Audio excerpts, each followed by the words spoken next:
got the powder and the musket ball all rolled up together, okay? And what I have to do to begin this process is I gotta tear open this cartridge. Is anybody saying to yourself, well, your hands are full? You've got to have two teeth to be in the Army, over top of one another. So I bite open this cartridge, and I'm going to put a little bit in this priming pan. That's what we hope we're going to set off. There's a small touch hole that goes into the barrel. I'm actually going to put the remainder of the powder in, and then the musket ball would be in the top here. Instead of a musket ball, we're going to use some paper wadding, because, you know, I don't think they want me shooting a musket ball over at the fort.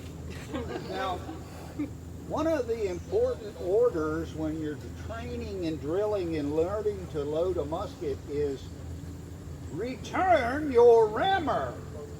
Because if I shoot this stick downrange, it's going to be really dangerous one time. But then I can't reload. I basically have a club, okay? So I want to put my ramrod back every time. Now, we're going to hope that the rock strikes the steel, creates a spark that sets off the powder in the pan. The flash from the pan goes through the touch hole, setting off the powder in the barrel, sending the ball down range.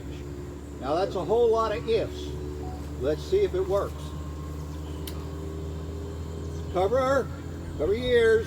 If you have small children or pets, keep them on a leash. That's a joke. Fire! Okay, this time it worked. But what if it was raining and my flint was wet, or it didn't spark? You actually see in this time period seasons of campaigning.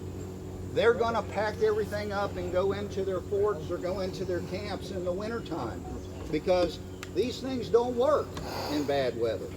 That's one reason it was so amazing that George Washington captured 900 crack troops of German Hessians at the Battle of Trenton on Christmas of 1776.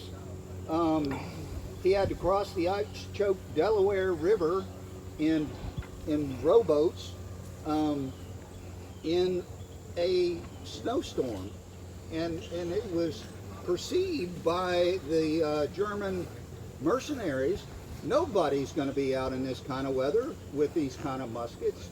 So they were all Christmas Eve having a party. Little did they know that, you know, Christmas morning they'd wake up to George Washington on their side of the river. It was a very daring maneuver, and he did save the revolution. Hey George. Yes. Why don't we talk about the Blockhouse? I'll turn that over to our Blockhouse specialist. Do you have any questions?